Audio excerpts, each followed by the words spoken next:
जिज्ञासु मित्रों, बहुत बहुत अभिनंदन है आप सभी का दिव्य सृजन में। प्रत्येक दिवस की भांति आज भी हम यहाँ पर लाइव चर्चा के इस कार्यक्रम को शुरू कर रहे हैं और आज का विषय है संशय आत्मा का विनाश।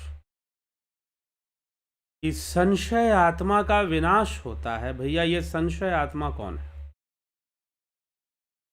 इस संशय आत्मा को हम समझने का प्रयास करेंगे। तो श्री भगवान इस विषय में जो प्रथम बात कहते हैं,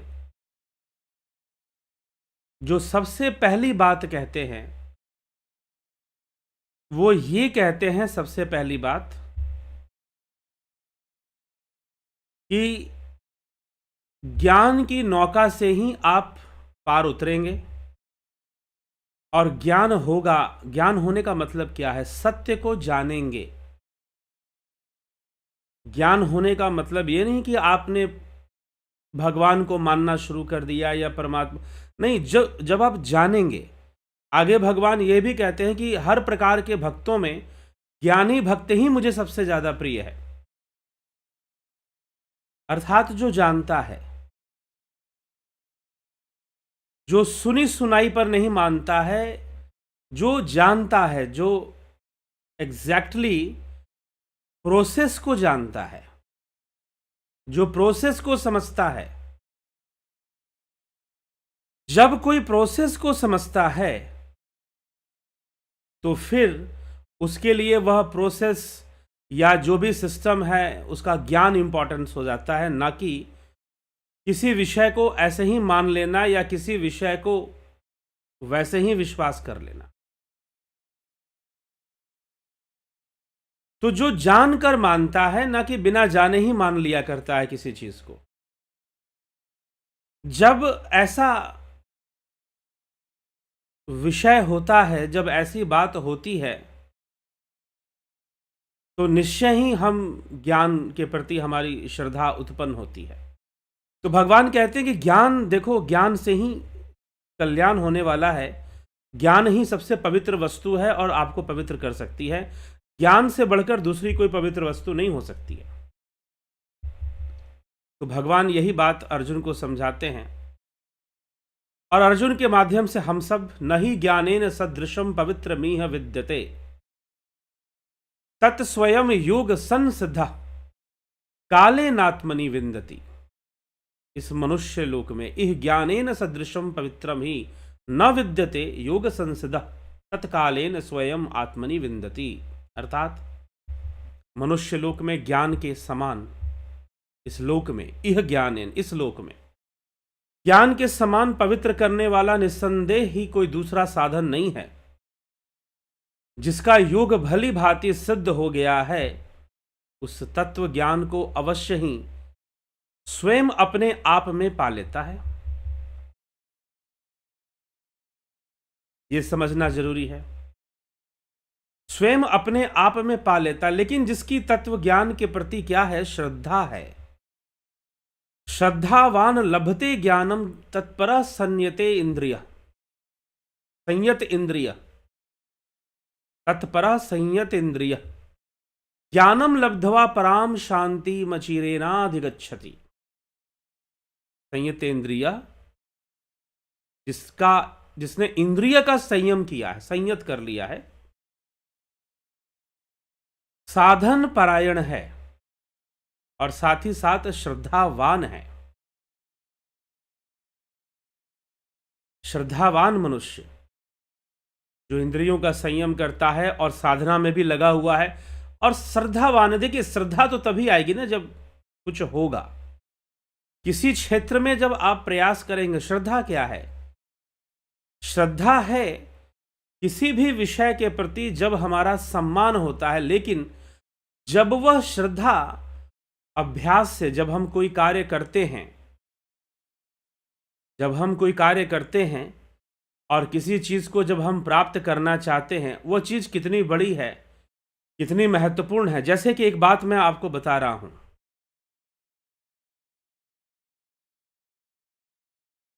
कोई व्यक्ति किसी परीक्षा की तैयारी कर रहा है, वो फौज में भर्ती होना चाहता है, या मान लीजिए वो आईएएस बनना चाहता है, या मान लीजिए वो आईआईटी क्लियर करना चाहता है, तो वो उसके लिए पढ़ाई करेगा। और जब वो पढ़ाई करेगा और उसका अपना एक टारगेट फिक्स करेगा आईआईटी क्लियर करने का, तो वो क्या करेगा आईआईटी क्लियर करके? भाई उसको जो भी आईआईटी क्लियर करना, तो अब अगर आप उसे उसके विरुद्ध जब बोलेंगे कि भाई नहीं, ये आईआईटी मत, कुछ और कर लो, कोई और काम कर लो, तो उसे अच्छा नहीं लगेगा, क्योंकि उसकी श्रद्धा उसके प्रति बन चुकी है। क्यों बन चुकी है? लोगों से सुनकर, और दूसरी बात कि हाँ ये काम मुझे करना चाहिए, ये काम बड़ा ही अच्छा काम है, तो ये काम मुझे करना चाहिए, ये काम बड़ा ही अच्छा काम है और इससे मैं बहुत पैसे कमाऊंगा, बहुत बड़ा इंजीनियर बन जाऊंगा या आईएएस अधिकारी बन जाऊंगा, तो फिर मैं, ठीक है, हर चीज़ के नेगेटिव पार्ट्स होते हैं। यह प्रकृति बड़ी रहस्यमयी है, यह प्रकृति बहुत ही रहस्यमयी है। पता नहीं किसके जीवन में कैसे क्या करे, नेगेटिविटी हर जगह होती है। लेकिन ठीक है, उसने एक गोल सेट किया है और उसे वो करना है, और उसके प्रति उसकी श्रद्धा बन जाती है। हाँ, प्रकृति के संपूर्ण रहस्य को आदमी जाने तो एक अच्छा है कि वो एक अच्छा जीवन जिएगा। बस रहस्य को समझना है कि यह प्रकृति कैसे चल रही है, जीवन कैसे चल रहा है। जितना बारीकी से समझोगे, जितना बारीकी से जानते हो, बस जानने की कोशिश करना अपने आप को। देखिए, एक अच्छा जीवन बनाना, एक अच्छा जीवन जीना सिर्फ धन से तो संभव नहीं है, दूसरी भी कई चीजें हैं जो संतुलन में होना चाहिए। इसलिए जीवन में संतुलन सबसे ज्यादा महत्वपूर्ण है। इसलिए मैं आपको कई बार कहता हूं कि हमें वास्तव में जीवन जीने की कला या जीवन जीना सीखना का अर्थ क्या है? एक संतुलन में जीना। कोई भी विषय आपके संतुलन को बिगाड़ सकता है, कोई भी विषय आपके संतुलन को बिगाड़ सकता है, कोई भी कार्य आपके संतुलन को बिगाड़ सकता है। जहां पर बहुत ज्यादा किसी कार्य की या किसी ऊर्जा की हम बहुत वृद्धि कर देंगे बिना सोचे समझे, तो वो हमारे संतुलन को बिगाड़ भी सकता है, और बिगाड़ता भी है।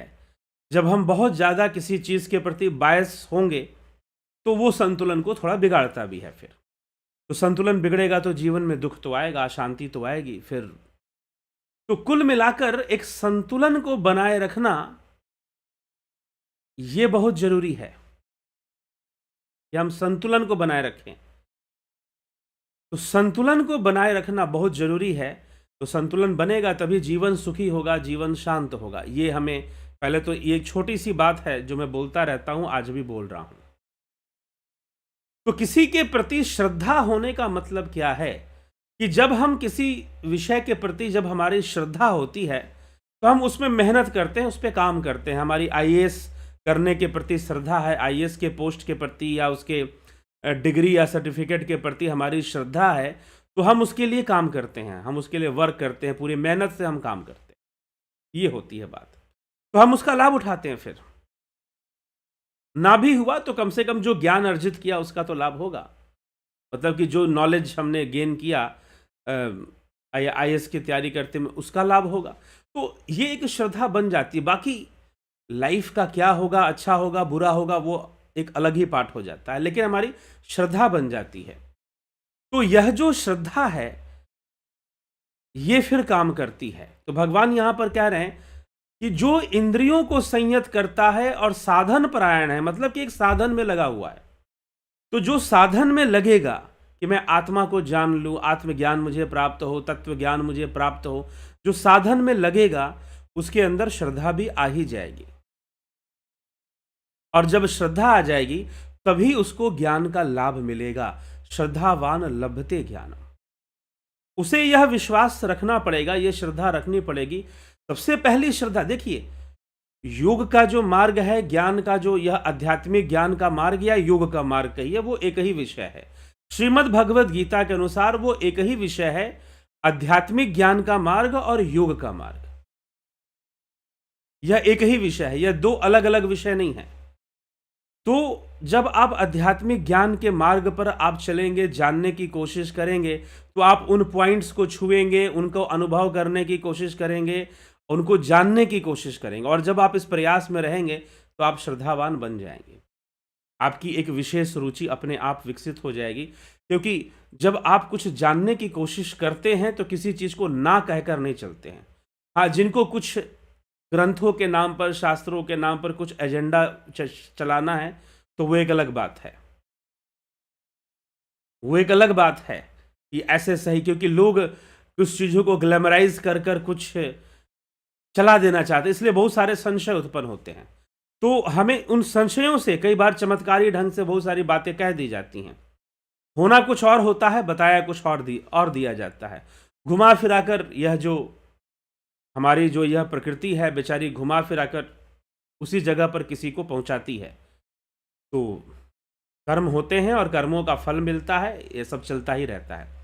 तो चलिए ठीक है, ये श्रद्धा बनेगी। जब श्रद्धा बनेगी, साधना होगी, श्रद्धा बनेगी, तो आप ज्ञान के अधिकारी बनेंगे। और श्रद्धावान व्यक्ति जो पूरी श्रद्धा से साधना के मार्ग पर चलता रहता है, वह ज्ञान का लाभ उठा लेता है, उसे ज्ञान का लाभ मिलता है। तो श्रद्धावान लभते ज्ञानम तत्पर संयत इंद्र, जो तत्पर है, तत्पर जो तत्पर है, जो प्रयास में लगा हुआ है, और संयत इंद्रिय, जो संयत इंद्रिय है, अपने इंद्रियों का भी संयम करता है। संयम करने का क्या मतलब? इंद्रियों को एकदम जेल कैद खाने में रखता है, ऐसी भी कोई बात नहीं है।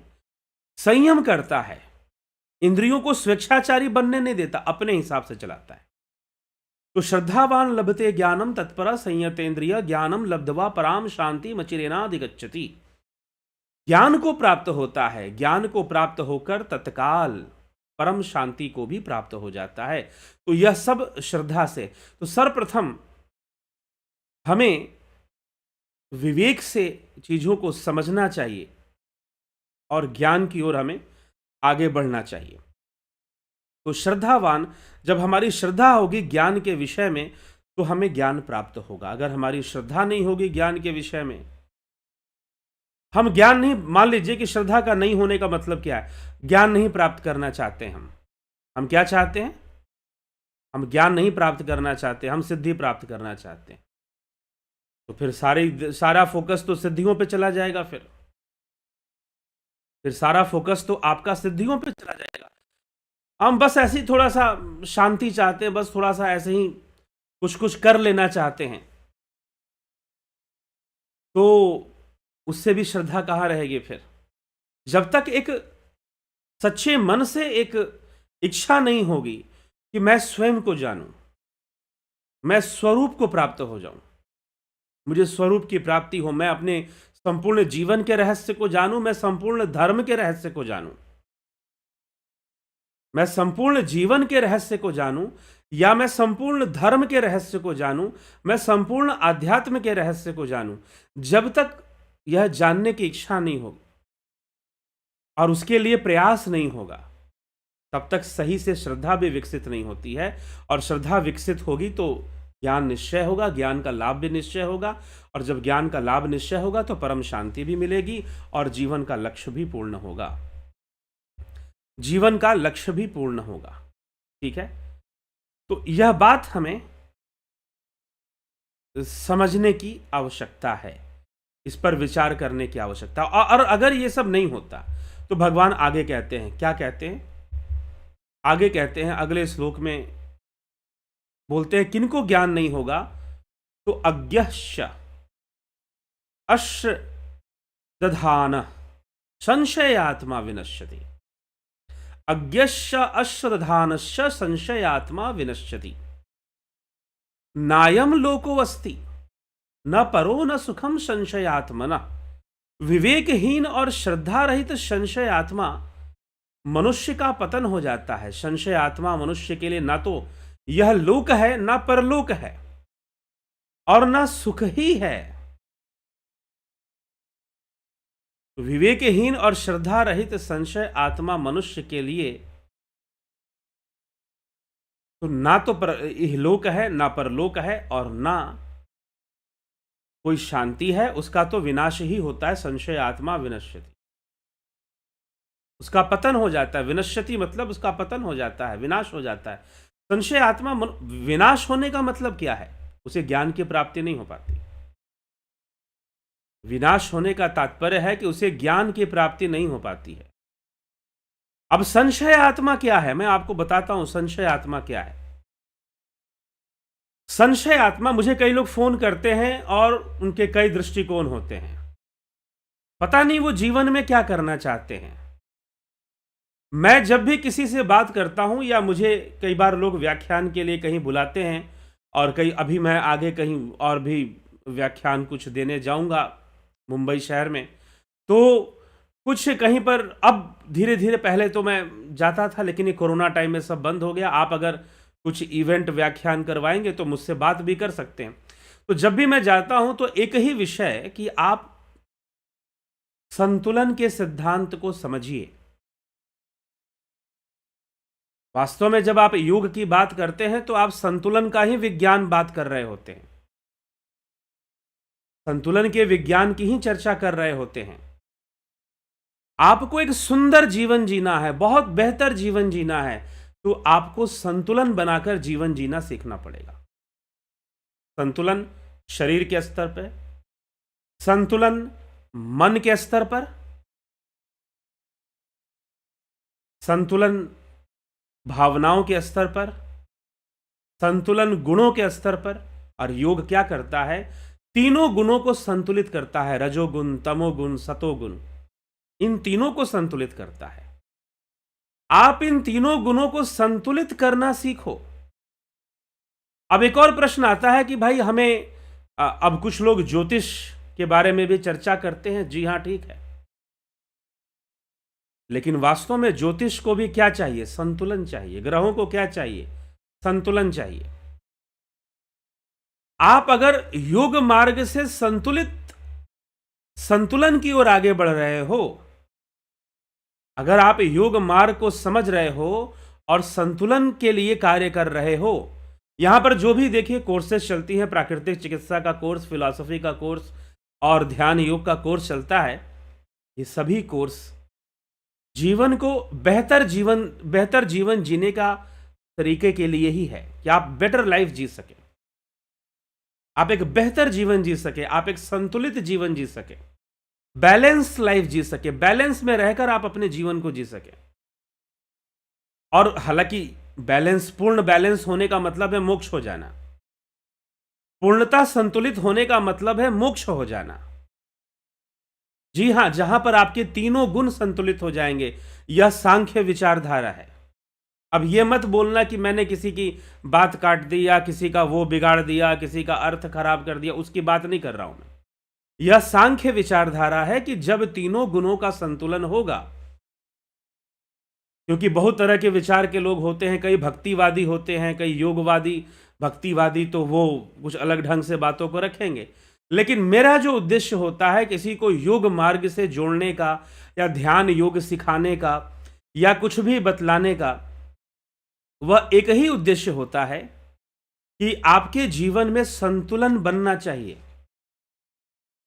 और आप कैसे कैसे संतुलन बना सकते हैं उसको भी समझना चाहिए। लेकिन कई बार हम बहुत सारी चीजों को अच्छा करने में ही बुरा कर देते हैं। कई बार हम बहुत श्रेष्ठ योगी बनने के चक्कर में योगी नहीं रह जाते। कई बार हम बहुत अधिक श्रेष्ठ योगी बनने के चक्कर में उल्टा ही हम योगी नहीं रह जाते हैं, क्योंकि हम कहीं ना कहीं कुछ ऐसी चीजों को कुछ ऐसी एनर्जीज को ज्यादा बढ़ा देते हैं जो हमें डिस्टर्ब कर देती है। कई बार हम ज्योतिष में ग्रहों के बारे में इतना सोचने लग जाते हैं कि ओवर थिंकिंग के शिकार हो जाते हैं, ज्यादा सोचने लग जाते हैं, वहां ओवर थिंकिंग हो जाती है, वहां भी आपकी एनर्जी डिस्टर्ब हो जाती है। कलयुग के पहचान में भगवान कृष्ण ने एक और बात बताई थी कि एक गाय जो है अपने बछड़े को चाट रही है, और वो इतना चाट रही है कि जहां चाट रही है वहां से खून निकल रहा है। ठीक है, गाय है, अपने बछड़े को चाटेगी, माँ है उसकी तो करेगी, लेकिन उसने इतना प्यार बढ़ा दिया है कि वो अब नेगेटिव डायरेक्शन ले चुका है। तो बुरी चीजों से तो बुराई होती ही है, संतुलन बिगड़ता ही है, लेकिन कई बार बहुत अच्छी चीजों से भी संतुलन बिगड़ना शुरू हो जाता है। योग का मार्ग हमें संतुलित होना सिखाता है। लाइफ में कैसे हमें संतुलित होना है, हमें कैसे संतुलन के सिद्धांत को समझना है। तो जितना हम संतुलन के सिद्धांत को समझेंगे, उतना अधिक हम योग मार्ग पर सही से चल पाएंगे। तो ज्ञान के प्रति श्रद्धा होना जरूरी है। चीज़ों को हम जाने, ज्ञान को हम समझे, जाने, और उनके प्रति अगर यदि हम श्रद्धा रखें तो निश्चय ही, यदि हम श्रद्धा रखें तो निश्चय ही ज्ञान का लाभ होगा। लेकिन जब संशय होगा, संशय मतलब क्या? कई लोग मुझसे कुछ सीखने के उद्देश्य से कुछ बात करते हैं, तो कभी किसी तरह बायस दिखाई देते हैं, कभी किसी तरह बायस दिखाई देते हैं। ठीक है, कुछ लोग उसका, मैं जो बताता हूं, कुछ लोग उसका अनुसरण करते हैं, कुछ लोग नहीं भी करते हैं। ठीक है, लेकिन जब तक आप संतुलन के विज्ञान को नहीं समझोगे कि आपको अपने आप को बैलेंस स्टेट में ले आना है, जब तक नहीं समझोगे, और इसी के लिए आपको ज्ञान हासिल करना है, ज्ञान को भी समझना है। और पूर्ण पूर्ण जो बैलेंस स्टेट है वो क्या है, यह भी एक प्रश्न है कि पूर्ण संतुलित अवस्था है मोक्ष, जिसे आप मोक्ष कहते हो, निर्वाण कहते हो, वह पूर्ण रूपेण संतुलित अवस्था है, एक बैलेंस स्टेट है। तीनों गुणों का बैलेंस हो जाता है, रजोगुण, सतोगुण, तमोगुण का। जहां पूर्ण बैलेंस हो जाता है, वो वहां पर हमारे लिए कोई व्याधि नहीं है, कोई दुख नहीं है। तो जब हमारी इच्छा होगी तभी हम पूर्णतः बैलेंस हो पाएंगे, नहीं तो इधर उधर का मामला चलता ही रहेगा, वो रुकने वाला नहीं है। तो ज्ञान के प्रति श्रद्धा होना जरूरी है। और जब आपको योग मार्ग में श्रद्धा नहीं है, जब आपको स्वयं के लक्ष्य के प्रति, मुझे आत्मज्ञान चाहिए, मुझे इस संपूर्ण प्रकृति के रहस्य को समझना है, अपने रहस्य को जानना है, खुद के रहस्य को मुझे जानना है कि मैं कौन हूं, हु एम आई, मैं कौन हूं, इसको जानो। महर्षि रमन ने जो कहा, एक पाश्चात्य दार्शनिक हुए सुकरात, उन्होंने कहा नो दाई सेल्फ, खुद को जानो, यही सबसे बड़ी चीज है। तो जब तक ज्ञान के प्रति हमारी श्रद्धा नहीं होगी, उसके प्रति हमारे अंदर समर्पण भाव नहीं होगा, और साथ ही साथ समर्पण भाव नहीं होगा और लोक कल्याण की भावना नहीं होगी कि दूसरे भी जान पाए कि भाई हाँ, लोग, अपना कर्म तो व्यक्ति को करना पड़ता है, यह सेवा का कार्य है। मैं भी यहां पर आपको वीडियोस, व्याख्यान देता हूं ताकि प्रेरणा बने, प्रेरणा बने। तो ये चीज है, तो प्रेरणा लेनी जरूरी है, हम दूसरों को भी ज्ञान के प्रति वो कर पाए, तो इससे हमारी श्रद्धा का और विकास होता है, तो ज्ञान का भी विकास होगा। फिर नहीं तो संशय जब होगा, जब आप करना क्या चाहते हो, प्रश्न ये है। क्योंकि मैं ये बातें इसलिए बता रहा हूं क्योंकि कई लोग मुझे कई ढंग से फोन करते हैं, बातें करते हैं। कुछ लोग योग मार्ग पर खूब धन एकत्र करना चाहते हैं, कुछ लोगों को इस बात से कोई मतलब ही नहीं है कि योग का अर्थ क्या है, उनको इस बात से मतलब है कि चल क्या रहा है, मार्केट क्या चल रहा है, मार्केट क्या। आज मैं इसलिए बोल रहा हूं कि कुछ ऐसे लोगों से मेरी वार्तालाप हुई, उनको योग से कोई लेना देना नहीं है कि वास्तविक योग क्या, कैसे, लेकिन मार्केट क्या चल रहा है, तो योग के माध्यम से कुछ मार्केट चलाना चाहते हैं। मैं क्यों बोल रहा हूं, यह संशय आत्मा का उदाहरण है, यह संशय आत्मा का उदाहरण है कि उन्हें वास्तविक रूप से योग से कुछ ज्यादा लेना देना नहीं है। पूरे प्रोसेस को उन्हें नहीं समझना है, कहीं पर कुछ आधा प्रोसेस बताया गया, आधी बात बताई गई, आधी अधूरी बात बताई गई, उससे लाभ नहीं हुआ, तो क्या वो गलत हो गया? गलत ना वो, ना गलत ना ये, लेकिन आपको सही तरीका नहीं मिला या सही बात आप तक पहुंची नहीं तो गलत हो ही जाता है। पूरी बात आप तक नहीं पहुंची, जैसे थी वैसे नहीं पहुंची, कुछ और पहुंच गई, घूम फिर कर पहुंच गई, आपका उद्देश्य अलग है, तो फिर संशय तो हो ही जाता है। तो जब आपका उद्देश्य स्पष्ट नहीं है तो उनको कहते हैं कि संशय आत्मा। इसलिए योग का मार्ग क्या है, अब फिर से एक बात को समझने की आवश्यकता है कि योग का मार्ग क्या सब कुछ छोड़ छाड़ देने का मार्ग है? योग का मार्ग क्या त्याग कर देने का मार्ग है? जो छूटने वाली चीजें हैं वो अपने आप छूट जाएंगी, जो छूटने वाली चीजें हैं वो अपने आप ही छूट जाएंगी। स्वामी विवेकानंद स्वामी विवेकानंद जी के पास, स्वामी विवेकानंद जी एक गांव में गए, एक गांव में गए, और जब वो गांव में गए और तो उस गांव के अंदर एक व्यक्ति ने उनको प्रणाम किया और प्रणाम करके कहा कि स्वामी जी आपको मैंने प्रणाम किया। स्वामी जी ने पूछा आपने क्यों प्रणाम किया मुझे? उस व्यक्ति ने कहा कि आप परम त्यागी हैं, आप महापुरुष हैं, आपने विवाह भी नहीं किया, घर नहीं बसाया आपने, और आप इस तरह से मॉडर्न एज में, कंटेम्प्रेरी एज में हम योग के सबसे बड़े जो वो हैं, हम मानते हैं कि प्रथम योग उपदेशक हम मानते हैं स्वामी विवेकानंद को। कंटेम्प्रेरी फिलोसोफर्स जो हैं वो योगा फिलॉसफी में या वेदांता फिलॉसफी में उनको सबसे ऊंचा माना जाता है।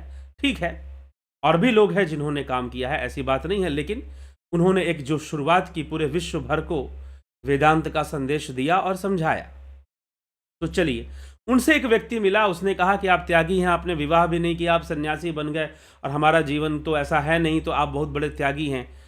तो स्वामी विवेकानंद ने उस पर व्यंग करते हुए कहा कि नहीं नहीं, तुम मुझसे बड़े त्यागी हो, तुम मुझसे भी बड़े त्यागी हो। क्यों मुझसे बड़े त्यागी हो? अरे भाई, मैंने तो वो छोड़ा है जो मेरा है ही नहीं। ये संसार की चीजें और विवाह गृहस्थी, ये मेरा तो है ही नहीं, मैंने छोड़ के रखा है।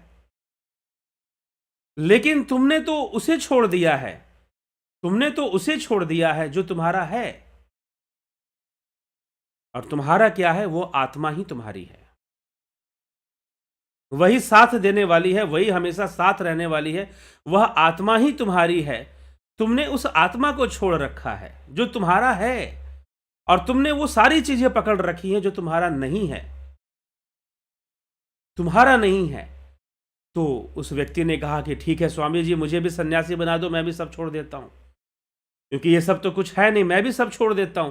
स्वामी जी ने कहा कि नहीं, कुछ छोड़ने की जरूरत नहीं है, बस तुम उसको पकड़ो जो तुम्हारा है, उसके बाद जो छूटना है वो अपने आप ही छूटेगा। तुम उसको पकड़ो जो तुम्हारा है। अगर आत्मा ही तुम्हारी है तो तुम आत्मा को जानो, उसके पीछे पड़ो, उसको जानने के पीछे पड़ो, और उसके जानने की प्रक्रिया में तुम सब जान जाओगे। मन क्या है, बुद्धि क्या है, चित्त क्या है, अहंकार क्या है, रजोगुण क्या है, तमोगुण क्या है, सतोगुण क्या है, वो कैसे काम कर रहे हैं, ये सब तुमको पता चल जाएगा। जब आत्मा को जानने जाओगे तो आत्मा के पहले जितनी भी चीजें हैं, यह प्रकृति का संपूर्ण रहस्य तुम्हारे सामने प्रकट हो जाएगा। जो तुम्हारा है तुम उसको पकड़ो, जो छूटना है वो अपने आप छूट जाएगा। जो तुम्हारा है नहीं वो तो छूटेगा एक दिन, उसको पकड़ो चाहे ना पकड़ो। अगर पकड़ के रखे हो तो भी छूटेगा, नहीं पकड़ के रखे हो तो भी छूटेगा। अरे भाई, ट्रेन चल रही है, स्टेशन आ गया, आप बोलो कि नहीं इसी स्टेशन पे ट्रेन रहे, कहीं जाए ही नहीं, तो संभव ही नहीं है। वो तो जाएगी और स्टेशन छूटेगा। तो संसार की चीजें तो छूटेंगी ही छूटेंगी, संसार की चीजें ना छूटे ऐसा कदापि संभव नहीं है। संसार की चीजें न छूटे ऐसा कदापि संभव नहीं है। तो संसार की चीजें तो छूटेंगी ही छूटेंगी, इसमें हमें क्या दुखी होना? आसक्तिवश दुख तो आएगा, लेकिन यदि हम आत्मा की यात्रा कर लें, उसके प्रति हम श्रद्धावान बन जाए, उस परमात्मा तत्व के प्रति हम श्रद्धावान बन जाएं, जब हम ऐसी सोच रखेंगे, तो अब क्या हुआ, जब स्वामी जी ने ये विचार उस व्यक्ति को दिए तो उसके मन में श्रद्धा उत्पन्न हो गई। किसके प्रति? आत्मा को जानने के प्रति श्रद्धा उत्पन्न हो गई।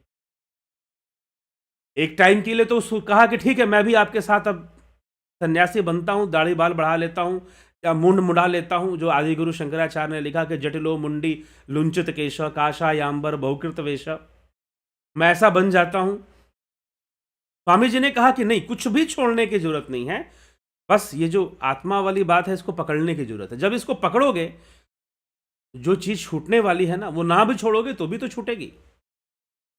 तुम बोलो कि मैं नहीं छोड़ूंगा, तो क्या नहीं छूटेगी? फिर भी छूटेगी।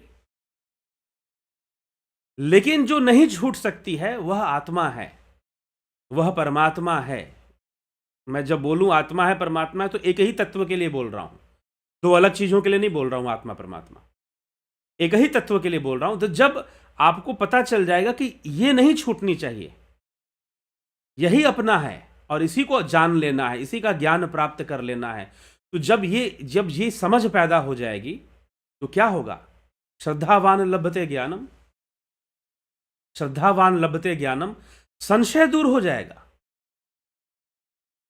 लेकिन जो बहुत तरह की बातों को लेकर चले हैं, कुछ लोग योग के मार्ग पर इस तरह से चलते हैं जैसे कुंडलिनी जागृत हो जाए, हमारी कुंडलिनी शक्ति जागृत हो जाएगी, हम बहुत स्पेशल बन जाएंगे, स्पेशल पावर्स आ जाएगी हमारी, हम ये कर देंगे वो कर देंगे। ठीक है भैया, जाओ करके दिखा दो, अपनी कुंडलिनी शक्ति जागृत करो। तो डिस्ट्रैक्शंस हैं बहुत सारे, डिस्ट्रैक्शंस है। कोई कुछ करना चाहता है, कोई कुछ करना चाहता है, कोई कुछ साधना चाहता है, कोई मार्केट खड़ा करना चाहता है योग के नाम पर, कोई लोग कर भी रहे हैं, इसमें कोई संशय भी नहीं है। लेकिन वो जो बायसनेस है, वो जो चीज है, आपके जीवन को किसी ना किसी पॉइंट पर असंतुलित जरूर कर देगी, असंतुलित जरूर कर देगी। श्री कृष्ण अर्जुन को बस संतुलित अवस्था में लाना चाहते हैं। उसका संतुलन बिगड़ा हुआ है, पैनिक अटैक उसको हो गया है, हाथ पैर उसके कांप रहे हैं, फूल गए हैं, पसीना निकल रहा है, गांडीव छोड़ चुका है। उसे लग रहा है कि मुझे युद्ध नहीं करना चाहिए, लेकिन उसके पास कोई विकल्प भी नहीं है युद्ध करने का। और वैसे भी यह युद्ध धर्म युक्त है, न्याय युक्त है, तो कर्तव्य रूप में उसे करना भी चाहिए। लेकिन श्री कृष्ण अर्जुन को कोई लोभ लालच नहीं दे रहे हैं, कोई इस तरह का प्रेरणा नहीं दे रहे हैं, अरे तो युद्ध करेगा, सबको मारेगा, पूरी पृथ्वी पर राज करेगा, नहीं, ऐसी कोई प्रेरणा नहीं दे रहे हैं। नहीं, क्योंकि भगवान जानते हैं कि जीवन कितना रहस्यमयी है। ऐसा नहीं कि तू युद्ध जीत कर भी बड़ा सुखी और चैन की जिंदगी जी लेगा, नहीं, कहने की बातें हैं। यह प्रकृति अनेकों खेल खेलती रहती है, अनेकों परिस्थितियों को प्रकट करती रहती है। तो संतुलन की ओर आगे बढ़ना चाहिए, और यह आत्मा की ओर आगे बढ़ना चाहिए। जो अपना है उसको जानो, जो पराया है वो तो छूटेगा ही छूटेगा, ना छोड़ोगे तो भी छूटेगा। तो स्वामी विवेकानंद ने उस व्यक्ति को यही समझाया कि बस तुम अपनी आत्मा को जानो, उसे पकड़ लो, जो छूटना है वो अपने आप ही छूट जाएगा, वो अपने आप ही छूट जाएगा, चिंता करने की जरूरत नहीं है। उसकी ओर आगे बढ़ो, और किसी विषय से घृणा मत करो कि ये गलत या वो सही। प्रकृति में कई चीजों का अपना अपना स्थान है, भगवान उसे प्रेरित करते हैं और उसे कर्तव्य रूप में समझाना चाहते हैं कि इस प्रकार से उस आत्मा को तू जान ले, और आत्मा को जान ले, यही विषय श्रीमद् भगवद गीता का मुख्य विषय है।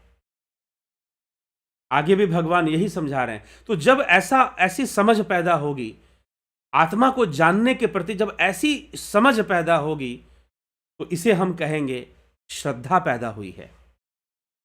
और जब यह लक्ष्य निश्चित नहीं है, कभी कुछ लगा हुआ है,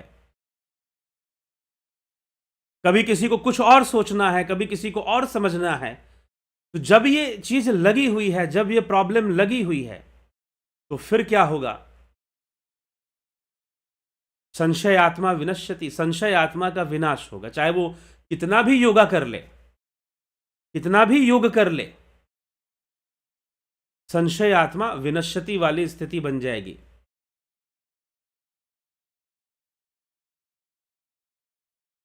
ठीक। तो जब हम इस बात को समझेंगे, तो निश्चय ही हम अपना कल्याण कर पाएंगे और वास्तविक श्रद्धा उत्पन्न कर पाएंगे। तो भगवान यही कह रहे हैं कि श्रद्धावान लभते ज्ञानम, अभ्यास से, प्रयास से, जब तुम पहले जानो कि आत्मा क्या है और फिर उसके लिए जब प्रयास करोगे, तो श्रद्धा उत्पन्न होगी और श्रद्धा से ज्ञान का लाभ हो जाएगा। लेकिन जो ऐसा नहीं करेगा, जो संशय आत्मा है, किसी को कभी कुछ सिद्धियां चाहिए, किसी को कोई योगा मार्केट खड़ा करना है, किसी को, ठीक है, वो अपनी जगह पर शायद सही हो उस सब्जेक्ट में, लेकिन संतुलन तो बिगड़ ही सकता है, संतुलन तो बिगड़ ही सकता है, संतुलन तो बिगड़ेगा ही। और संतुलन जब बिगड़ेगा तो फिर समस्याएं फिर जीवन में आएंगी। फिर पता चलेगा कि योग से भी हमारा कुछ कल्याण नहीं हो रहा है। तो क्या योग ही विषय गलत हो गया? जी नहीं, योग ही विषय गलत हो गया ऐसी बात नहीं है। विषय, समस्या ये हो गई कि आपने योग को सही से समझा नहीं। तो आजकल बहुत संशय है, बहुत सारी चीजें हैं। तो भगवान कह रहे हैं संशय आत्मा विनश्यति, संशय आत्मा जो बहुत तरह के बातों और बहुत तरह के चीज़ों के प्रति अपने ध्यान को लगा कर रखता है, कभी कुछ कभी कुछ, तो वो संशय आत्मा ही उसको कहा जाता है। तो संशय आत्मा हमें नहीं बनना है। श्रद्धावान लभते ज्ञानम, श्रद्धावान हमें बनकर हर विषय को देखना है, हर विषय को समझना है, तब जाकर हम उसका लाभ उठा पाते हैं और ज्ञान को प्राप्त कर पाते हैं। और हम पूर्णतः जो है, क्योंकि एक बात ध्यान रखिएगा, यह प्रकृति का जो खेल है वो तो चलेगा, वो चलेगा ही चलेगा। सुख दुखे समय कृत्वा, सम में रहो तुम, सुख दुख आएगा। है चक्रवत विधि की गति, ऊपर कभी नीचे कभी, सुख दुख न रहते सम, कभी आते कभी जाते कभी। यह प्रकृति की गति, इससे कोई बच नहीं पाया। क्या अवतारी पुरुष आ गए तो वो बच गए? वो बच गए क्या? राम कथा सुनते हो, भगवान राम की लीला, उनका जीवन सुनते हो, लेकिन तुम्हें खुद राम जैसा जीवन जीना पड़े तो जरा सोचो, जी पाओगे कि नहीं जी पाओगे? खुद राम जैसा जीवन, राम वैरागी थे। जी हां, यही योग वासिष्ठ इसी बात को समझाता है कि राम का चरित्र वैरागी चरित्र था। तो लेकिन अगर हम उन्हें साधारण मनुष्य माने और हम सोचे कि जितनी गृहस्थी में, उनके जीवन में जितनी समस्याएं आई, प्रॉब्लम्स आई, अगर हमारे जीवन में आ जाए तो हम कैसे चलेंगे, हम कैसे हैंडल करेंगे? बहुत सारी बातें हैं।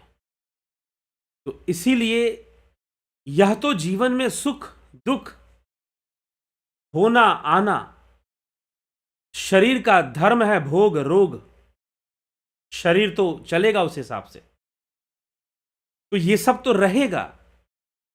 इन सब के प्रति दृष्टा भाव, साक्षी भाव रखकर हमें क्या करना चाहिए? आत्मा की उपलब्धि करना चाहिए, और जो मार्ग में जो कर्तव्य कर्म आ रहे हैं उसे निष्काम भावना से करते हुए, साक्षी भाव से करते हुए आगे बढ़ते रहना चाहिए। ठीक है?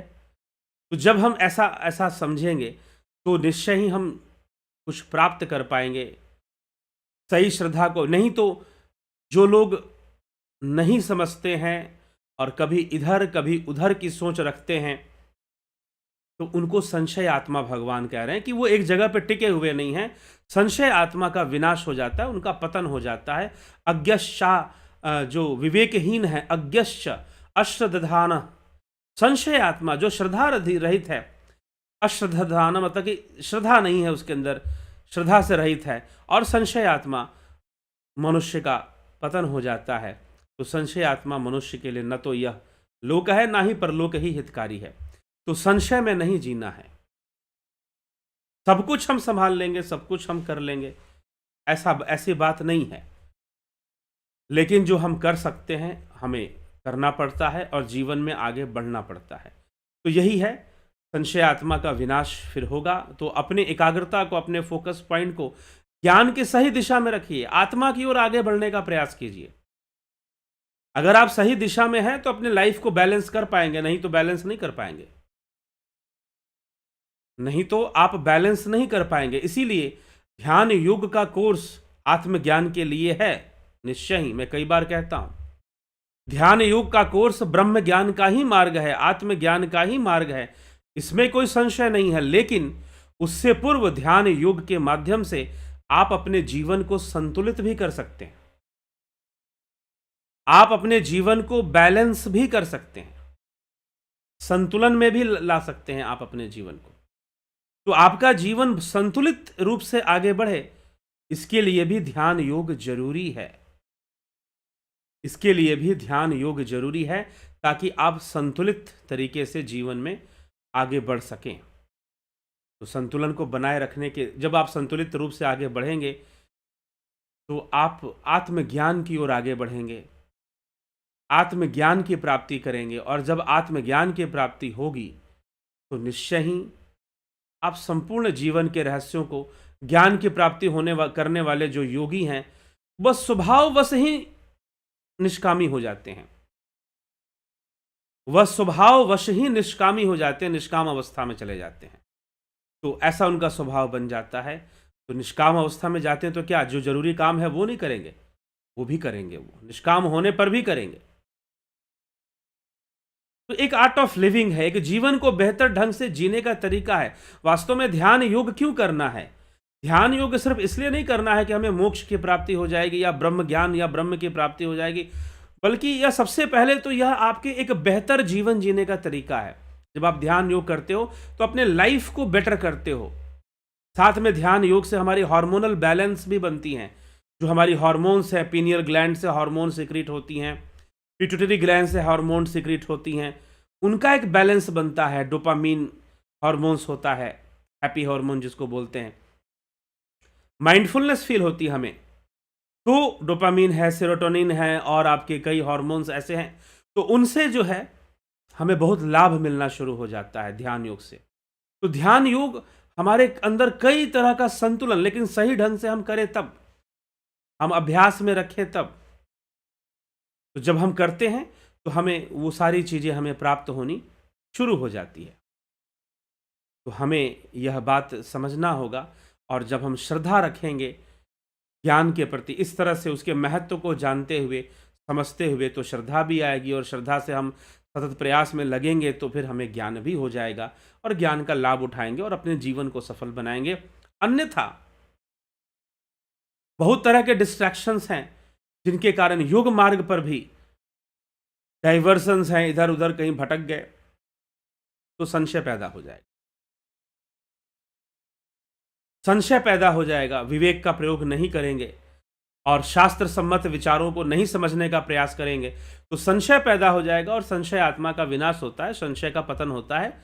यही सत्य है और ऐसा होता है। तो इसलिए भगवान कृष्ण सचेत भी कर रहे हैं कि तुम्हें संशय में नहीं पड़ना है, संशय आत्मा से तुमको बचना चाहिए। और आगे कह रहे हैं कि इसलिए हे भरतवंशी अर्जुन, तस्मात् भारत हृत्यस्थम एनम अज्ञान संभूतम आत्मनः संशयम ज्ञानासिना छित्त्वा योगम आतिष्ठ उत्तिष्ठ। हे भरतवंशी अर्जुन, हृदय में स्थित इस अज्ञान से उत्पन्न अपने संशय को ज्ञान रूपी तलवार से छेदन करके, जब ज्ञान होगा, ज्ञान रूपी तलवार से संशय को नष्ट कर दो। और यह सब कब होगा? जब आप किसी तत्वदर्शी पुरुष की शरणागति को प्राप्त करते हैं। जब आप किसी तत्वदर्शी पुरुष की शरणागति को प्राप्त करते हैं तो उस ज्ञान से संपूर्ण संशय नष्ट होते हैं, सारे संशय दूर होते हैं, और सारे संशयों का दूर होने से ज्ञान होता है। तो संशय कब दूर होते हैं? जब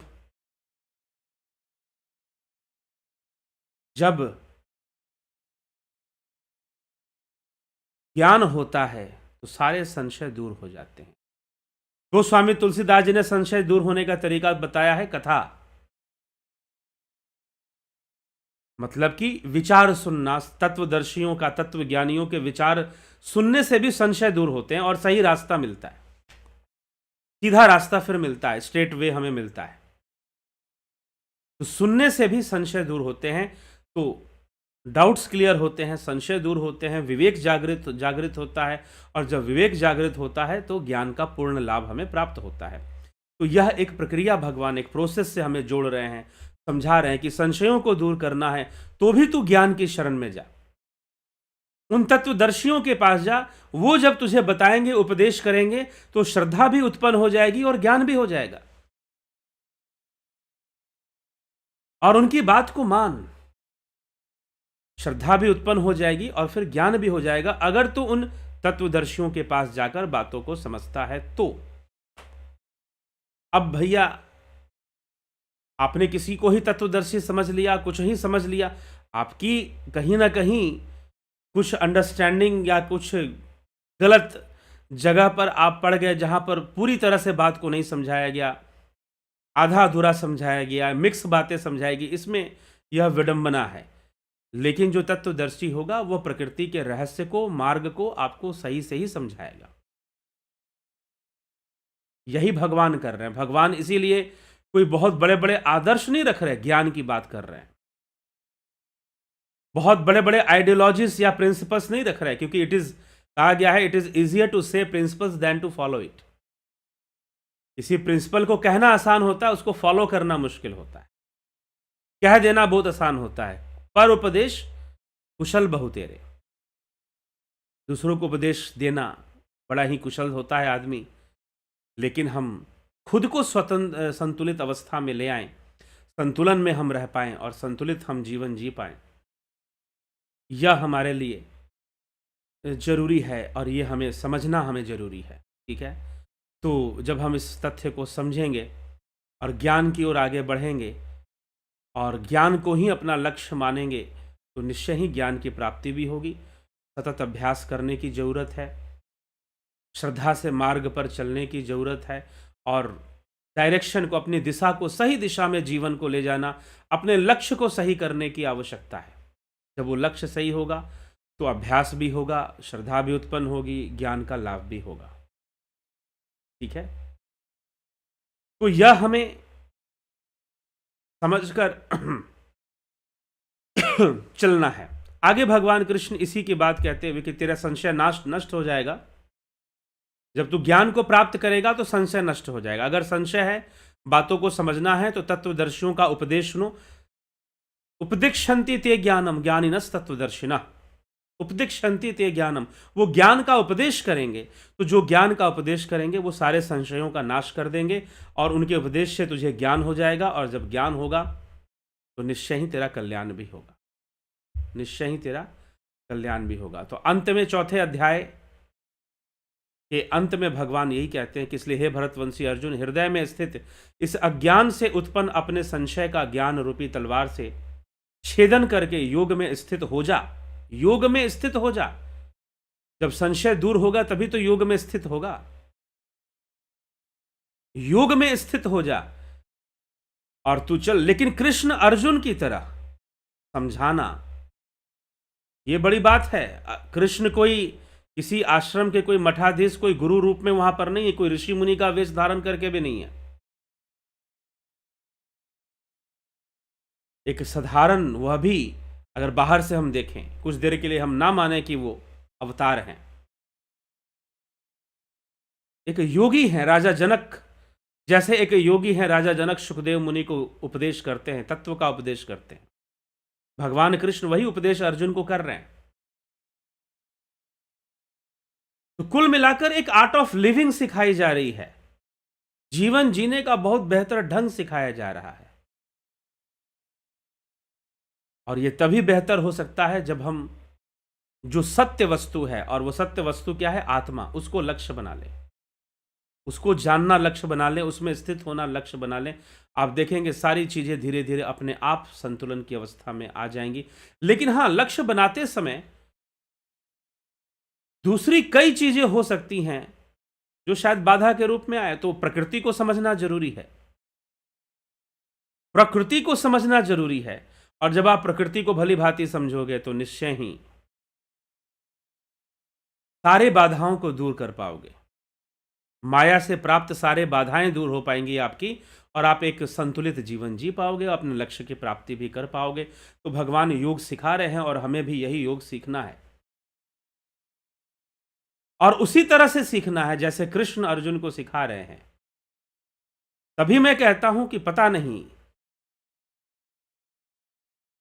कुछ लोग गीता पढ़कर कुछ और बन जाते हैं, पता नहीं क्या बन जाते हैं।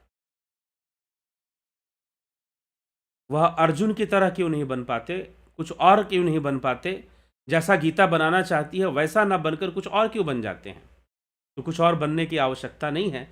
हम जो हैं, हम जो, कई लोग मुझे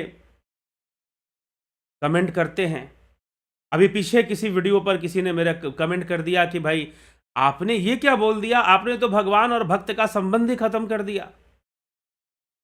क्षमा चाहते हैं यदि आपको बुरा लगा, आपको यदि बुरा लगा तो हम क्षमा चाहते हैं इसके लिए कि हमने भगवान और भक्त का संबंध ही खत्म कर दिया। जी हां, हो सकता है आपको ऐसा लगे। अगर आपको भगवान और भक्त का संबंध पसंद है और आपको लगता है कि वही सबसे श्रेष्ठ है, तो आप उस श्रेष्ठ मार्ग पर चलिए, मेरी पूरी शुभकामनाएं हैं आपके साथ। लेकिन यदि आपको लगता है कि आत्मा को जानना चाहिए, संतुलन के सिद्धांत को समझना चाहिए, आत्मज्ञान की ओर बढ़ना चाहिए, स्वरूप की ओर आगे बढ़ना चाहिए, तो आप मुझे फॉलो कर सकते हैं। ठीक है, और यही भक्ति है। आदि गुरु शंकराचार्य ने तो साफ साफ शब्दों में विवेक चूड़ामणि में कहा है कि आत्म अनुसंधान करना ही भक्ति है। तो आदि गुरु शंकराचार्य के इस वाक्य को हम फिर प्रमाण वाक्य के रूप में भी स्वीकार करते हैं कि एक प्रमाण भी है। जब स्वयं आदि गुरु विवेक चूड़ामणि में कह रहे हैं कि आत्म अनुसंधान करना ही भक्ति है, तो फिर भी क्षमा चाहेंगे अगर आपको ठेस लगी कि मैंने भगवान भक्त का संबंध को खंडित कर दिया या कुछ कर दिया।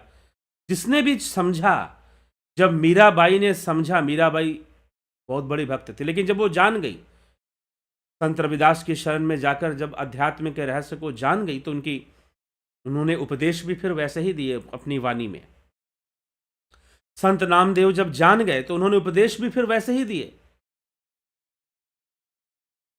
तो सबने, अब सूरदास जी कितने बड़े भक्त थे भगवान कृष्ण के, सूरदास जी कितने बड़े भक्त थे भगवान कृष्ण के, लेकिन वो कहते हैं दर्शन दो घनश्याम नाथ मोरी अखियां प्यासी रे, मन मंदिर में ज्योत जला लो घट घट वासी रे। ये वाणी सूरदास जी की, भले किसी नरसिंह भगत के फिल्म में इस गाना को इसे गाया गया था, जब नरसिंह भगत फिल्म कुछ बनी थी, लेकिन यह वाणी सूरदास की है। तो मन मंदिर में मुझे दर्शन चाहिए। भाई मंदिर मंदिर तो दर्शन कर ही रहे हैं, मन मंदिर वाला कब दोगे? तो मैं कहता हूं सूरदास आत्मज्ञान की बात कर रहे हैं। सूरदास आत्मज्ञान की बात कर रहे हैं जब वो ये कह रहे हैं कि मन मंदिर में दर्शन चाहिए। तो अब आप बताओ कि मैं जो यहां उपदेश दे रहा हूं, क्या मैं भगवान और भक्त के संबंध को खत्म कर रहा हूं? ठीक है, अगर आपको ऐसा लगता है तो डू नॉट फॉलो मी, मैं यही कह सकता हूं। लेकिन आप कभी मीराबाई को पढ़ें, कभी आप संत सूरदास को पढ़ें।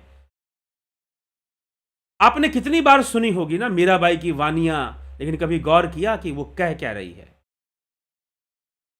ऊंची नीची राह लपटीली, मुंह से चढ़ो ना जाए, पिया दूर बसे मारो, ऐसे करके वाणी आती। मेरे पिया बहुत दूर बसे हैं, रास्ता बड़ा ऊंचा नीचा लपटीली है, रास्ता बड़ा लपटीला सा है, अब उस पर मुझे चढ़ना है, जाना है। कहां पर जाने की बात कर रही? सतगुरु मिलिया संशय छूटा, घट होया प्रकाशी, मोह और माया दोनों नासे, गावे मीरा दासी। अब ये घट में प्रकाश, मन मंदिर में दर्शन, सूरदास कह रहे हैं कि मन मंदिर में दर्शन करना है। क्या दिशा दे रहे हैं? ये आत्मज्ञान की ही तो दिशा दे रहे हैं। क्या ये भक्त नहीं थे? क्या ये भक्त नहीं थे? तो आपने भगवान और भक्त की क्या परिभाषा बना रखी है, ये आप जानिए। अगर उसका खंडन होता है तो मुझे क्षमा कर दीजिएगा। ठीक है, तो आप ना मुझे मूर्ख समझकर, मेरी बातों को व्यर्थ समझकर उसको मत अनुसरण कीजिए। लेकिन यदि आपको समझ में आ रहा है ये बात कि आत्मा को जानना चाहिए, और आत्मा को जानना मतलब आत्म अनुसंधान करना, यही भक्ति, इसे आदि गुरु शंकराचार्य ने भक्ति कहा है। कई लोग इसकी निंदा या क्रिटिसाइज करते हैं या कर सकते हैं, वो एक अलग बात है कि आदि गुरु शंकराचार्य ने ऐसा क्यों कहा कि आत्म अनुसंधान ही भक्ति है। भक्ति शब्द का अर्थ है जुड़ना, योग शब्द का भी अर्थ है जुड़ना। तो कई बार मैंने बहुत पहले मैंने योग और भक्ति क्या है, दोनों में क्या अंतर, इस पर एक वीडियो भी मैंने किया था। कभी मैं दोबारा उसे आप लोगों को, वर्तमान समय में दोबारा मैं उसको अपलोड कर कर सुनाऊंगा आप लोगों को। तो हम इसको जब समझेंगे इस विषय को, तो भक्ति करना और योग करने में अंतर नहीं दिखाई देगा अगर आप अनुसंधान कर लेंगे तो। नहीं तो आपको यह संशय होगा कि मैंने भगवान और भक्त के संबंध को खत्म कर दिया, या कुछ कह दिया, या कुछ बोल दिया। ठीक है भैया, गलत समझ के क्षमा कर देना, और सही लगे तो अनुसरण कर लेना, जीवन में अप्लाई कर लेना, और देख लेना कि जीवन में क्या परिवर्तन आता है। तो कुल मिलाकर हम इस जीवन को बेहतर ढंग से समझें और जीवन को अच्छे से जिएं, और अच्छे से जीवन जिएंगे तो हम मोक्ष की भी प्राप्ति कर लेंगे। अगर हम जीवन अच्छे से जिएंगे तो हम मोक्ष की भी प्राप्ति कर लेंगे, और जीवन अगर अच्छे से नहीं जिएंगे तो हम मोक्ष की भी प्राप्ति नहीं कर पाएंगे। लेकिन जीवन अच्छे से जीने का सही सही अर्थ क्या है? जीवन में संतुलन को बनाने की कोशिश करना और संतुलन की ओर आगे बढ़ना, बैलेंस बनाना। पहले आप वर्ल्ड लेवल पर ही सोच लीजिए, दुनिया के स्तर पे सोचिए, फिर मन के स्तर पे, फिर आत्मा, फिर बुद्धि, हर स्तर पे सोचते सोचते जब हम संतुलन की स्थापना करेंगे तो योग, वास्तव में योग का काम है आपके जीवन को संतुलित करना। यही योग का काम है, यही योग का उद्देश्य है। योग इसीलिए किया जाता है कि आप संतुलित हो जाएं, आप बैलेंस लाइफ को जिए, आप बैलेंस में आ जाएं, इसीलिए योग किया जाता है। लेकिन आप जब कोई बहुत बड़ी बायसनेस लेकर हम चलते हैं तो कई बार हम उस संतुलन के सिद्धांत को समझ नहीं पाते हैं और ना उसे कर पाते हैं। और भगवान अर्जुन को भी कहीं ना कहीं यही विषय समझाने में लगे हैं कि भाई तू अपना संतुलन बिगाड़ेगा, युद्ध का भी संतुलन बिगाड़ेगा, समाज का भी संतुलन बिगाड़ेगा, यह तेरे लिए किसी भी दृष्टिकोण से, भगवान हर दृष्टिकोण से समझा रहे हैं। सबसे ज्यादा वो आध्यात्मिक दृष्टिकोण से समझा रहे हैं, लेकिन व्यवहारिक सामाजिक दृष्टिकोण से भी अर्जुन को समझाया है भगवान ने दूसरे अध्याय में। तो यही सब कुछ करना है और यही योग है, और हमें योग मार्ग पर इस प्रकार से आगे बढ़ना चाहिए, जीवन का कल्याण करना चाहिए। चलिए इसी के साथ जो है हमें आगे बढ़ेंगे, और जो लोग ध्यान योग का कोर्स करना चाहते हैं वो निश्चय ही 20 जनवरी से ध्यान योग का कोर्स होगा, आप उसे ज्वाइन कर सकते हैं, आप उसका लाभ उठा सकते हैं। प्राकृतिक चिकित्सा का कोर्स भी 20 जनवरी से ही शुरू होगा, उसका भी आप लाभ उठा सकते हैं। ठीक है, तो पहले ही मैंने आपको सूचना दे दी है इस विषय में। फिलॉसफी का कोर्स 11 जनवरी से शुरू हो रहा है, ओनली इन ₹900। आप इसको ज्वाइन कर सकते हैं, आप इसको समझ सकते हैं। अब फिलॉसफी से क्या हो जाएगा भाई? फिलॉसफी में क्या आप योगा करवाएंगे, क्या बीमारी दूर हो जाएगी? नहीं, अंडरस्टैंडिंग डेवलप हो जाएगी, विचारों से समझ पैदा होगी, और आपको पूरे विश्व में कैसी विचारधाराएं चली हैं उसके बारे में आपको जानकारी मिलेगी। तो ये वर्ल्ड फिलॉसफी पे एक कोर्स है, मात्र इंडियन फिलॉसफी पे नहीं है, वेस्टर्न फिलॉसफी भी इसमें चलता है। ठीक है, तो फिलॉसफी का कोर्स आप कर सकते हैं। ध्यान योग का यह कोर्स है, सब में थोड़ा शुल्क जरूर है, यह शुल्क बहुत ज्यादा नहीं है। अगर आप कंपेयर करेंगे जो समाज में आजकल योग के नाम पर चल रहा है या जो भी चल रहा है, उसे कंपैरिजन में यह शुल्क कुछ भी नहीं है। जो भी इसका शुल्क है, दक्षिणा है, आप ये समझिए, तो कुछ भी नहीं है। यह ध्यान योग का कोर्स, फिर प्राकृतिक चिकित्सा का कोर्स, और अगर किसी प्रकार का, कई लोग अपने जीवन को समझना चाहते हैं ग्रहों के माध्यम से, उसके लिए भी आप संपर्क कर सकते हैं, और थोड़ा बहुत इस विषय में भी आप समझ सकते हैं, जान सकते हैं, और समझेंगे आप। थोड़ा बहुत क्या मतलब, आप करेंगे संपर्क और जानने की कोशिश करेंगे तो इसका भी एक शुल्क होता है, तो आप समझ सकते हैं, और इसका भी लाभ आप उठाना चाहते हैं तो उठा सकते हैं। लेकिन एक बात मैं साथ में एक सूत्र भी आपको दे देता हूं आज, योग जो है वह संतुलन का विज्ञान है। सारी समस्याओं का समाधान हमें, अगर हमारे अंदर सही समझ पैदा हो गई योग के प्रति कि योग क्या है। श्री कृष्ण अर्जुन से कह रहे हैं योगी बन, ब्रह्मचारी मत बन, तुझे भिक्षा मांगने की आवश्यकता नहीं है, तू योगी बन, तस्माद योगी भव अर्जुन। तो क्या साधु बन जाना या फिर योगी बन जाना, और अर्जुन का योगी बन जाना, और योगी बनकर तू युद्ध भी कर, योगी बनकर युद्ध कर, योग की अंडरस्टैंडिंग डेवलप कर कर तू युद्ध कर। तो वास्तव में योग भी एक अंडरस्टैंडिंग है, योग कोई स्पेशल क्रिया नहीं है, यह भी समझिएगा। योग भी एक समझ है। जब वो समझ अच्छे से विकसित हो जाती है तो हम अपने जीवन को उस धुरी पर या उस समझ पर हम अपने जीवन को मेंटेन करना शुरू करते हैं। मुझे लग रहा है कि आप निश्चय ही जो मैं बताना चाह रहा हूं थोड़ा बहुत आप समझ पा रहे होंगे, और समझने की आवश्यकता है, समझना चाहिए, तो बड़ी अच्छी बात है। तो हमारा जीवन और बेहतर बनेगा। तो ये सारे कोर्सेज जो हैं फॉर बेटर लाइफ है, फॉर बेटर लाइफ है कि हम अपने लाइफ को बेहतर बनाएं, जीवन को अच्छा बनाएं, क्योंकि जीवन को संतुलित बनाना, अच्छा बनाना, ये पहली चीज़ है। उसके बाद मोक्ष है, उसके बाद समाधि है, उसके बाद परमानंद है। वो मिलेगा ही मिलेगा अगर हम योग मार्ग से सही से आगे बढ़ रहे हैं तो चलिए, तस्माद् योगी भवार्जुना। कृष्ण सिर्फ अर्जुन को नहीं कह रहे, हम सबको कह रहे हैं कि तस्माद् योगी भवार्जुना, सब योगी बन जाओ, आप सभी योगी बन जाओ। ये कृष्ण सबको ही उपदेश दे रहे हैं, सिर्फ अर्जुन को नहीं दे रहे हैं।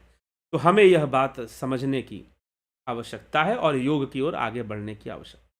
तो चलिए, इसी के साथ विचारों को विराम देते हैं और कल फिर मिलते हैं 9 PM लाइव चर्चा पर। लेकिन आपके कमेंट्स बहुत सारे हैं, मैंने पूरे कमेंट्स आपके नहीं देखे हैं और शायद ना पढ़ पाऊँ, सबके प्रश्नों का उत्तर ना दे पाऊँ।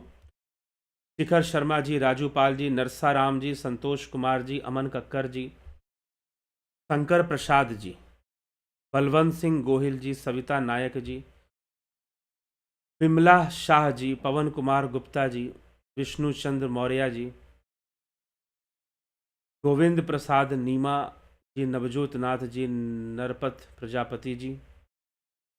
परमात्मा ईश्वर प्रकृति द्वारा हम जीवन रूपी सूक्ष्म शरीर की उत्पत्ति हमारी माता के कर्म में डायरेक्ट भेजते हैं या उनके रूप ब्रह्मा जी? आपके कर्मों से होता है। आपका किस गर्भ में आपका जन्म हो रहा है, इसके पीछे आपके पिछले कर्म है। कर्म सिद्धांत यहां पे काम करेगा। ब्रह्मा जी अपनी मर्जी से नहीं कर देंगे कि चलो इसका हमें मन कर रहा है इसको यहां भेज देते हैं या उसको वहां भेज देते हैं, नहीं। ब्रह्मा आपने उस सिद्धांत का, उस शक्ति का एक दैवीकरण किया है। दैवीकरण मतलब कि हमने उसको देवता माना है, उस शक्ति को जिससे कि सृष्टि हो रही है। समझिए, बस इतनी सी बात है। लेकिन जो घटना घट रही है, आपका जन्म, किसी व्यक्ति बालक का जन्म किसी के माता के गर्भ में हो रहा है, तो वह क्या है? वह उसके कर्म के अनुकूल हो रहा है, उसके कर्म वहां भेज रहे हैं, नहीं तो उसका मोक्ष हो जाता। ठीक है, उसके कर्म वहां पर उसको भेज रहे हैं, यह समझने की जरूरत है। इसलिए क्यों फाइनली भगवान कृष्ण क्यों सारी चीजें प्रकृति को दे देते हैं? तो अब इसका मतलब क्या? ब्रह्मलोक, ब्रह्मा का काम कुछ भी नहीं है, विष्णु स्वतंत्र कार्य किसी का नहीं है। और जो जिसको कोई स्वतंत्रता दिखाई भी दे रही है, तो वह प्रकृति के कारण ही दिखाई दे रही है। वास्तव में प्रकृति ही अपने गुणों में ऐसा मिश्रण करती है कि हमें लगता है कि शायद कुछ स्वतंत्रता है। अब मैं ये कहूं कि भाई मैं ये लाइव चर्चा 9 बजे करता हूं, मैं इसके लिए स्वतंत्र ही तो हूं, मैं कर सकता हूं, 9 बजे भी कर सकता हूं। आजकल 11 AM पर भी वीडियो अपलोड होती है, वो होती रहेगी, अभी आगे ऐसी ये श्रृंखला चलेगी, तो वो भी मैं कर सकता हूं। तो मेरी स्वतंत्रता नहीं हूं, कहीं ना कहीं प्रकृति ही मुझसे सारे काम ले रही है और आपसे भी ले रही है।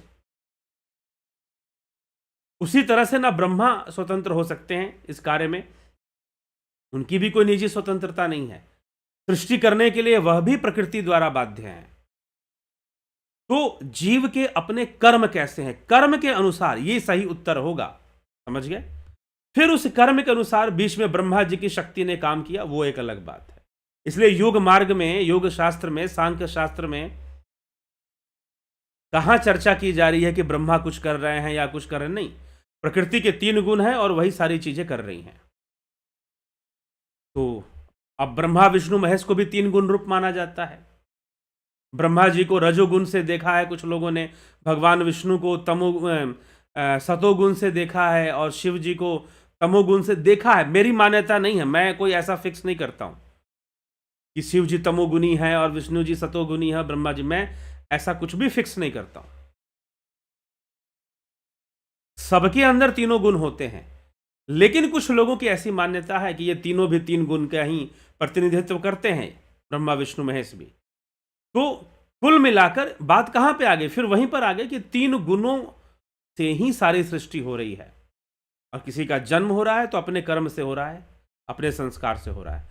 विनोद के कुमार सूजी, माधुरी कोल्हे जी, कमलेश खैरनर जी, रतन सिंह जी, राम निवास मीना जी, अबनी प्रधान जी, AK त्यागी जी, योगेंद्र पंडित जी, दीपक गोयल जी, नूतन भट्ट जी, राम विलास जी, श्वेता राय सिन्हा जी, बीखू कुचाड़िया जी, प्रथमेश जी, पंकज सोनी जी, जितेंद्र साहू, किशोर वैद्य, काशीनाथ जी।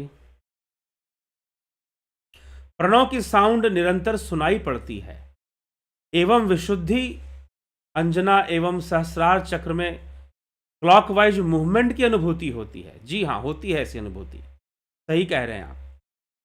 ध्यान योग आपने कोर्स कर लिया है, जो लोग ध्यान योग के मार्ग पर सही से साधना करेंगे ऐसी अनुभूतियां आएंगी कि प्रणव की आवाज़ बिल्कुल अच्छे से सुनाई देती है, और अंजना चक्र में, अज्ञा चक्र में जो है, सहस्रार चक्र में, हाँ, ये जो क्लॉक वाली अनुभूति जो बता रहे हैं ये सहस्रार चक्र में होता है, ठीक ना, ये सहस्रार चक्र में होता है, ऐसा अनुभव हो रहा है। बहुत अच्छी बात है, योग मार्ग पर आगे बढ़ते रहिए।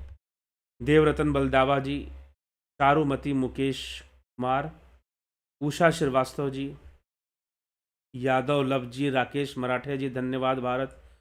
घनश्याम सरोदे, अर्जन भाई चौहान, धन्यवाद भारत। ध्यान योग में, साधना में मेरा दोनों पैर, दोनों हाथ बहुत ठंडे हो जाते हैं, साथ में शरीर कांपने लगता है।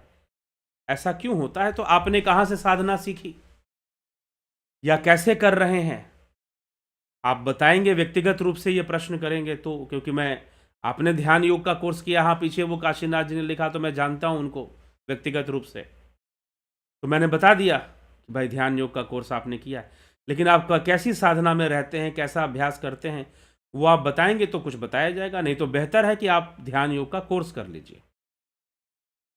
मंगल बैरागी, तो स्थापत्य वेद की व्याख्या आपके मुख कमल से सुनने की प्रबल, मैंने स्थापत्य वेद का बहुत अध्ययन नहीं किया है, हाँ बस इतना जानता हूं कि जब वह वेद है, और वेद कैसे बना है तो यह आप बेहतर तरीके से जानते होंगे, तो जब वह वेद है तो फिर उसमें भी संतुलन का विज्ञान तो काम करेगा ही करेगा, योग का विज्ञान तो काम करेगा ही करेगा, लेकिन स्थापत्य वेद या स्थापत्य कला, मैं इसका ज्ञाता होने का कोई दावा नहीं करता हूं, और आपकी सुनने की इच्छा है तो आप जरूर कोई दूसरा व्यक्ति जिसका इसका, क्योंकि सुनने के लिए मेरे बोलने मात्र से नहीं हो जाएगा, मेरे बोलने मात्र से नहीं हो जाएगा यह चीज, जो इस पर अनुसंधान करते हैं और जो उनके सूत्रों के ज्ञाता हैं, आप उनकी खोज कीजिए, वो लोग आपको उसका ज्ञान देंगे, उसके बारे में बताएंगे। हाँ, जीवन का स्थापत्य समझना है, जीवन का स्थापत्य समझना है, लाइफ को कैसे बैलेंस करना है यह समझना है, तो आप मुझे सुनिए, बताइए, मैं बताऊंगा, ठीक है, ये चीज है, क्योंकि मैं उसी विषय पर कार्य कर रहा हूं। तो तराली बरुआ जी, और आप इससे, मुझे लगता है कि मंगल जी आप इस चैनल को नहीं सुनते हैं, अगर सुन रहे होते तो आप ऐसा प्रश्न नहीं करते कि स्थापत्य वेद की व्याख्या, और आपके मुख कमल से सुनने की प्रबल इच्छा है, क्षमा कर दो प्रभु, आपकी इच्छा नहीं पूरी कर पाएंगे, ठीक है। तराली बरुआ जी, जय मातृभूमि सत्व नरूपा सर्वशा श्रद्धा भवती भारत, ठीक है, बहुत अभिनंदन है। राहुल बरुआ, राहुल बरुआ जी का बहुत अभिनंदन है। चलो, knowledge of world and limiting of desire is must, Raju Prasad ji, Rajesh bhai Makwana, Karali ji, rational inquiry, sir ji अगर ध्यान योग से मुक्ति नहीं मिला तो मनुष्य जीवन मिलेगा ना? ये श्रीमद् भगवद गीता में इस प्रश्न का उत्तर भगवान कृष्ण ने दे दिया है। रामविलास जी, श्रीमद् भगवद गीता के 6ठे अध्याय में आप खुद जाकर पढ़ लीजिए, नहीं तो ये श्रृंखला आगे बढ़ रही है, आ जाएगा, उसमें हम चर्चा कर देंगे इस विषय। योग कभी भी व्यर्थ नहीं जाता, संसार का सब कुछ छूटेगा लेकिन योग नहीं छूटेगा, जो आप योग कर रहे हो, ठीक। चलिए, आशा रानी जी, बबीता धीमान जी, नरपत जी, सूक्ष्म शरीर की उत्पत्ति परमात्मा करते हैं या प्रकृति करती है? परमात्मा का चेतन संयोग होता है, प्रकृति करती है, यह बात आपको कई बार बताया जा चुका है नरपत प्रजापत जी, कई बार आपको यह बात बताया जा चुका है, एक बार नहीं, कई बार, ठीक है। परमात्मा का चेतन संयोग मात्र है, बाकी सारी क्रिया प्रकृति की। इसलिए भगवान कहते हैं कि सब कुछ प्रकृति करती है। 9वें अध्याय में और उसके पहले भी कि सारी सृष्टि की रचना मेरी अध्यक्षता में अधिष्ठाता रूप में पुरुष विद्यमान है। प्रकृति सारी क्रियाओं को करती है, सब कुछ करती है। क्रियाशीलता प्रकृति का गुण है, ठीक है, क्रियाशीलता प्रकृति का गुण है। वो सब कुछ निर्माण करती है, वही खत्म करती है, वही बनाती है, सारा उसी का खेल है। एक बार नहीं, कई बार चर्चा हो चुका है इस विषय पर। अगर ये प्रश्न दोबारा आपकी आईडी से पूछा गया तो फिर उसके लिए एक्शन लेना पड़ेगा, ठीक है। तो इसलिए जो है इस बात को समझ लें, या तो आप जो मैं उत्तर दे रहा हूं उसको स्वीकार करो, नहीं तो ध्यान योग करो, अपने ध्यान योग से सारी चीजों को जान लो। नहीं तो कहीं अगर मेरे उत्तर से संतुष्टि नहीं हो रही है तो भैया किसी बहुत बड़े ज्ञानी विद्वान को पकड़ो जो आपके उत्तर को आपको संतुष्ट कर दे, ठीक है। सुभाष जी, तो चलिए इसी के साथ हम विराम देते हैं आज के कार्यक्रम को। तो हम आज के कार्यक्रम को यहाँ विराम देंगे। प्रकृति को माया कहते हैं, जी हाँ, माया ही करती है।